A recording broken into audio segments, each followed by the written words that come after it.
자, 오늘은 기단에 대해서 말씀드리겠습니다. 자, 기단. 자, 기단이라고 할 때, 자, 기자가 공기, 그리고 단은 집단. 공기 집단이죠. 기단이라는 것은 공기 집단, 공기 덩어리를 말합니다. 근데 공기 덩어리인데, 특징이 있어야 됩니다. 그러니까 기온과 습도가 비슷한 공기 덩어리, 그렇죠? 예, 지금 여기 나와 있는데,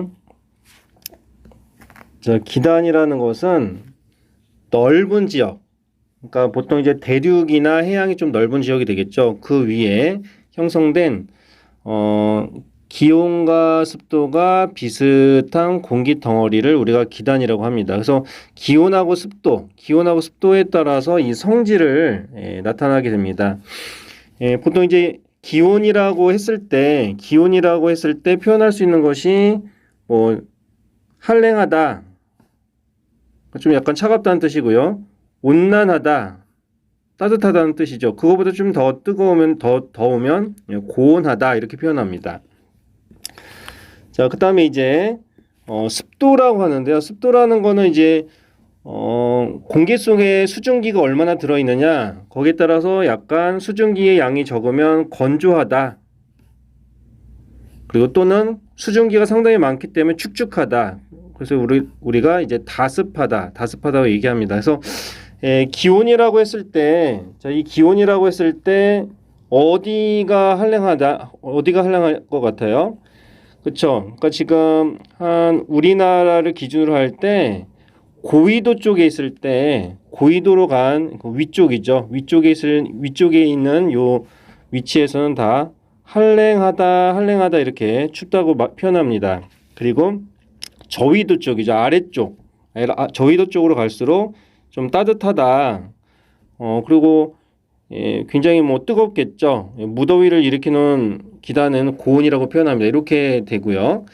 그 다음에 이제 우리가 습도라고 했을 때, 대륙하고 해양으로 봤을 때 해양이 수증기가 잘 발생되겠죠. 그래서 그러니까 바다 쪽에 있는 데가 다습이라고 표현하면 됩니다. 다습. 그리고 이제 육지 쪽이 상대적으로 이제 건조하다 이렇게 표현하게 됩니다. 그래서 이 성질 같은 경우에는 이런 식으로 이제 조합으로 하시면 되는데, 우리나라에 영향을 미치는 기단이 크게 뭐 한 4가지 정도가 있습니다. 그래서 시베리아 쪽에서 발생된 기단을 우리가 시베리아 기단이라고 하는데, 위치를 보시면 여기가 되겠죠. 차갑고 건조한. 그러니까 요거는 이제 우리나라의 겨울철에 영향을 줍니다. 그래서 굉장히 춥겠죠. 한파를 일으키고요. 그리고 이제 시베리아 쪽에서 이제 기단 쪽에서 이제 공기가 대체적으로 이제 하강하게 되는데, 요걸 우리가 정체성 고기압이다 이렇게 얘기를 합니다. 정체성 고기압이라는 것은 일단 움직이지 않는 이런 상태인데, 시베리아 쪽에서 고기압이 형성이 돼요. 다음 페이지에 보면은 이런 겨울철에 그 일기도가 나타납니다. 다음 페이지에 보시면 겨울철에 보면 요쪽이 이제 고기압이라 했는데, 요것이 바로 시베리아 쪽 고기압이 되겠죠. 그리고 상대적으로 고기압이면 이쪽이 이제 저기압이 됩니다. 그래서 요거를 우리가 서쪽에 고기압이 있고 동쪽에 저기압이 있다. 그래서 서고동저형 기압배치라고 얘기하는데, 공기는 항상 고기압에서 저기압으로 가기 때문에 이런 식으로 가겠죠. 그래서 보통 이제 북서풍 계열, 그러니까 북풍 계열이죠. 겨울철에는 우리나라에서는 북서풍 계열, 북풍 계열이 분다. 다시 되돌아가면은, 그래서 북서 계절풍이 부는 이유는 시베리아 고기압에 의해서 형성된다고 볼 수가 있습니다. 자, 그 다음에 이제 두 번째는 오호츠크해 기단이 있습니다. 오호츠크해가 바로 여기인데요. 차갑고 그리고 바다 쪽이기 때문에 좀 다습합니다. 그래서 오호츠크해 기단은 요 성질을 보면은 우리나라 한 초여름에 일단 해당이 되고요. 지금 북태평양 기단이 밑에 있는데요. 요거는 이제 한여름에 무더위를 조장하는 기단입니다. 그래서 굉장히 뜨겁고 다습한 이런 기단인데요. 얘네 둘이 이제 만납니다. 이렇게 충돌을 하겠죠. 충돌을 해가지고 세력 다툼을 합니다. 그래서 거의 막상막하. 그러니까 막상막하가 되는 이런 힘의 균형 상태가 되는데 이때가 바로 이제 차가운 공기하고 따뜻한 공기가 만났기 때문에 이제 비가 내리는데 비가 이제 내리는 지역이 장마 전선을 형성하기 때문에 이 비 내리는 지역이 움직이지 않고 이렇게 정체되어 있습니다. 그래서 이 오호츠크의 기단과 북태평양 기단은 장마 전선을 형성한다. 장마 전선을 형성한 다음에 나중에 이제 북태평양 기단이 이제 치고 올라오겠죠. 올라오면은 이제 그때 이제 한여름의 무더위가 시작이 됩니다. 자, 여름철의 그 일기도를 한번 볼까요? 다음 페이지에. 지금 여기가 이제 오호츠크의 기단하고 그다음에 북태평양 고기압이 만나서 지금 이렇게 장마 전선이 이제 형성되어 있는 모습을 볼 수가 있습니다. 자, 이제 한여름에 보면은 이제 이쪽이 이제 북태평양 고기압이에요. 이 북태평양 고기압도 정체성 고기압인데 상대적으로 보면은 이쪽에 남쪽에 그쵸? 지금 상대적으로 보면은 일기도를 보면은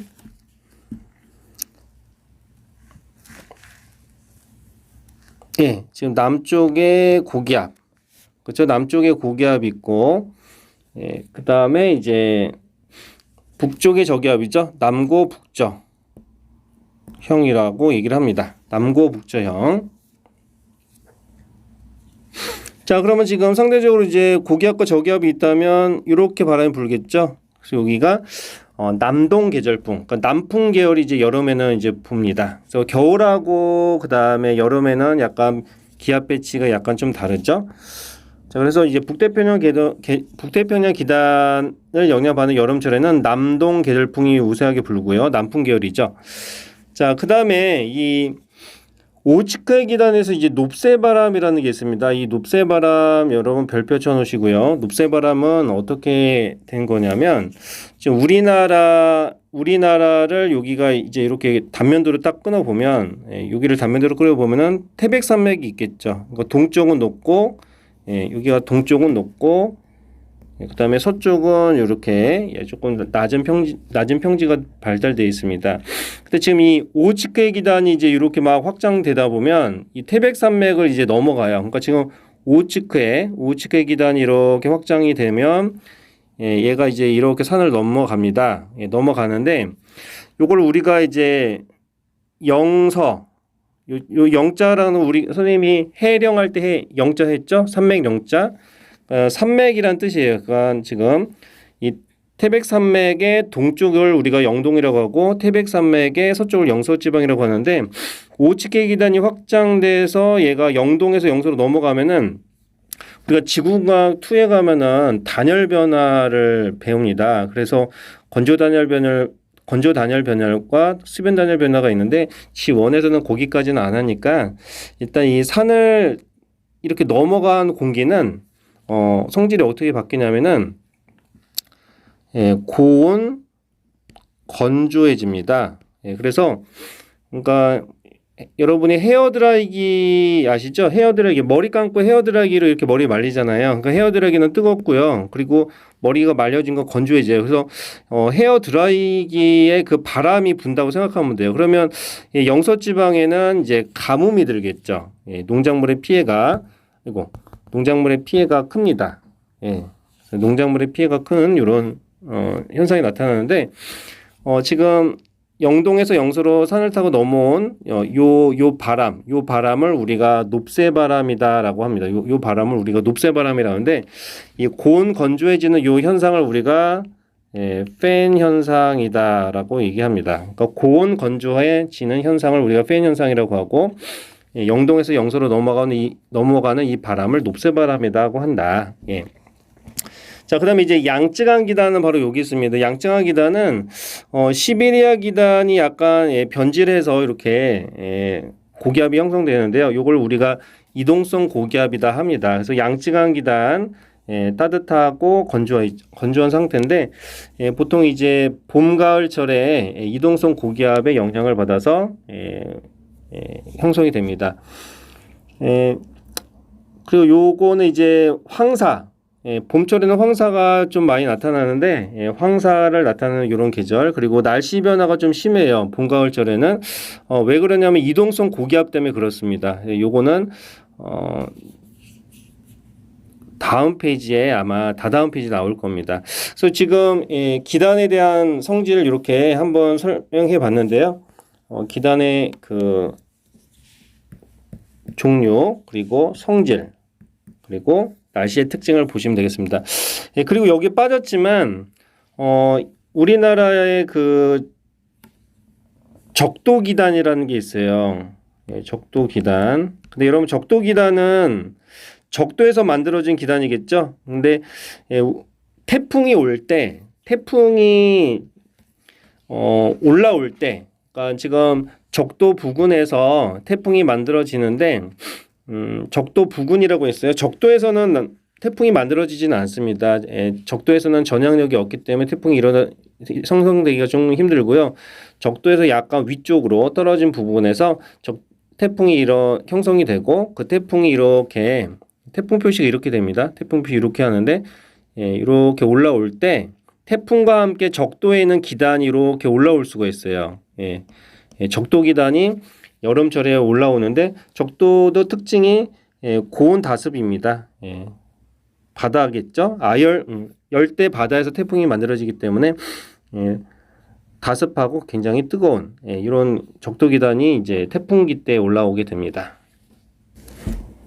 자, 다음 페이지 보면은 우리나라에 영향을 주는 기단이 있는데, 자, 이 계절 1월 달부터 12월 달까지 우리가 이제 1년이라고 할 때, 지금 1, 2월 달, 12월 달은 이제 겨울철이 되겠지. 겨울철에는 시베리아 기단이 되고요. 폭설이나 한파가 나타나게 됩니다. 눈이 오고, 그리고 이제 봄이 되면은 양쯔강 기단이 영향을 받겠죠. 그래서 황사가 나타나고요. 그리고 오츠케 기단이 나타나는 초여름에서는 뭐 지금 북태평양 기단이랑 만나서 이제 장마가 되고요. 장마가 끝난 다음에 이제 오츠케 기단이 북태평양 기단과 오츠케 기단이 이제 충돌해서 장마가 있고 그다음에 오츠케 기단이 이제 물러나가고 북태평양 기단이 자리 잡게 됩니다. 우리나라에. 그럼 이제 무더위가 시작이 됩니다. 그리고 이때 이제 태풍이 오는데 태풍이 올라올 때 적도 기단이 이제 올라올 수 있습니다. 그리고 이제 여름이 다 끝나갈 무렵에 이제 오츠케 기단이 또 이제 살짝 오고요. 그리고 이제 가을철에 양쯔강 기단이 되겠죠. 그리고 이제 다시 시베리아 이렇게 됩니다. 우리나라 여러분 뭐 많이 우리나라에서 살고 있기 때문에 날씨 변화 봄, 여름, 가을, 겨울 때문에 나타나는 현상들은 이제 익숙할 겁니다. 그래서 겨울철에는 한랭 건조한 시베리아 기단 그리고 서고동저형이라고 그랬죠. 서고동저형이기 때문에 이제 서쪽 그러니까 시베리아 쪽에서 나타나는 이제 북풍 계열이죠. 북서계절풍. 그리고 서해안 지방에 이제 폭설이 내립니다. 이 폭설이 내리는 이유는 기단을 변질 때 또 설명이 될 겁니다. 그래서 눈이 많이 내리겠죠. 그다음에 이제 봄 가을철에는 양쯔강 기단의 영향을 받습니다. 그래서 온난 건조. 이때 이제 이동성 고기압과 이동성 저기압 때문에 날씨 변화가 심합니다. 그리고 황사가 나타나고요. 그다음에 이제 꽃샘추위가 나타납니다. 그러니까 시베리아 고기압이 이제 물러났는데 이제 가끔 시베리아 기단이 조금 이제 내려와서 꽃샘추위가 일어나기도 합니다. 봄철이요. 그리고 가을에는 이제 맑고 이제 선선한 날씨가 되겠죠. 하지만 이제 이동성 고기압, 이동성 저기압 때문에 날씨 변화가 좀 있고요. 일교차가 큽니다.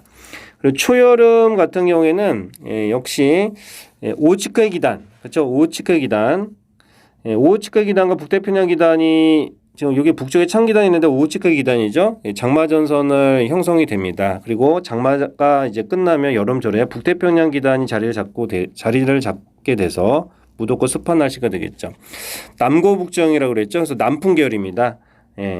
남동 계절풍. 그리고 태풍이 통과할 때 적도 기단이 올라오기도 한다. 그다음에 높새바람 아까 말했잖아요. 그래서 높새바람 여러분 체크하시고 늦은 봄이나 초여름에 이제 오츠케 기단이죠.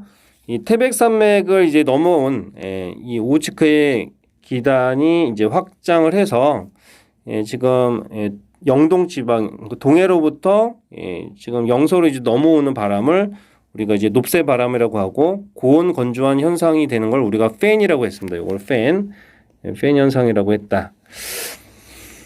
여기 있네요. 팬 현상. 고온 건조한 바람이 분다. 자, 그래서 여러분 일기도 선생님이 얘기했죠. 지금 겨울철에는 서고 동저형, 그리고 여름에는 남고 북저형, 그리고 여기 장마철이 있고요. 장마전선의 표기법이에요. 그렇죠? 요게. 그 다음에 지금 여기가 이제 늦봄이나 초여름 같은 경우는 이제 여기 고기압이 있잖아요. 작은 고기압이 있는데 요게 우리가 우리나라 지방이 이렇게 편서풍지대잖아요. 이 편서풍이 이제 붑니다. 편서풍. 우리나라 중위도에서는 편서풍이 불어요. 서풍이라는 거는 지금 여기가 동쪽이고 서쪽이잖아요. 그러면 서쪽에서 부는 바람, 서쪽에서 바람이 불기 때문에 서풍이라고 하고, 편자라는 거는 편중되어 있다. 그러니까 서풍이 우사하게 분다는 겁니다. 그래서 우리나라 같은 경우에는 항상 뭐 구름이 생기면 구름이 서에서 동으로 빠져나가게 됩니다. 그래서 이동성 고기압도 서에서 동으로 이동하게 됩니다. 자, 그러면 고기압과 고기압 사이에 이런 뭐 기압이 낮은 데가 있겠죠. 여기가 저기압입니다. 그래서 날씨가 맑다가 날씨가 저기압으로 들어가면 나빠지고 다시 맑아지고, 그래서 날씨 변화가 심하다는 얘기죠. 자, 다음 페이지 넘어가시면 지금 이런 말이 나옵니다. 이것도 다 설명했기 때문에 확인만 하고 넘어가겠습니다. 지금 고기압, 정체성 고기압, 그 다음에 이동성 고기압 두 가지로 나눕니다. 근데 정체, 그러니까 움직이지 않는다는 거죠. 그러니까 특정 지역에 오랫동안 머무르는 규모가 큰 고기압인데요. 요거는 이제 확장하거나 수축하면서 영향을 미친다고 그래요. 미친다고 지금 나와 있습니다. 그래서 시베리아 고기압이나 북태평양 고기압이 이제 한 예입니다. 그래서 시베리아 고기압이나 북태평양 고기압은 그 자리에 거의 머물러 있습니다. 예를 들면 시베리아가 확장을 합니다. 그러니까 우리나라가 이렇게 있다면 여기 우리나라입니다. 그리고 시베리아 고기압이 이제 확장을 해요. 확장을 하게 되면 우리나라가 춥겠죠. 3일은 춥고요. 그리고 시베리아 그 고기압이 이제 수축하게 됩니다. 그러면 이게 작아지면은 우리나라가 이 시베리아 기단으로부터 벗어나기 때문에 상대적으로 따뜻해집니다. 그래서 3한 4온이라는 건 뭐냐면 3일은 춥고 4일은 따뜻하다는 거죠. 겨울철에 3한 4온 현상이 나타나는 이유도 시베리아 기단이 확장해서 우리나라에 영향을 미치면 춥고, 그다음에 수축하게 되면은 시베리아 기단의 영향을 벗어나기 때문에 좀 따뜻하다. 그렇게 됩니다. 자, 이동성 고기압이 이동하는 거죠. 그래서 보통 이 정체성 고기압에서 떨어져 나와서 만든 건데 이동하는 고기압을 말합니다. 규모가 작겠죠. 예를 들면 이제 시베리아 기단의 일부가 변질되어 양쯔강 고기압이 형성되는데 이 이동성 고기압은 편서풍, 아까 말했죠. 서에서 동으로 이동한다. 그리고 이제 고기압이기 때문에 날씨가 맑지만 고기압 뒤에 오는 저기압이 있어요. 그걸 우리가 기압골이라고 하는데 고기압은 맑다가 또 기압골 저기압에 들어가면은 날씨가 흐려지기 때문에 날씨 변화가 심합니다. 자, 오늘은 여기까지 하고요. 다음 시간에는 밑에 있는 기단의 변질, 여기 서해안 폭설이 나타나는 이유가 설명되는데 다음 시간에 하도록 하겠습니다. 여러분 수고 많으셨습니다.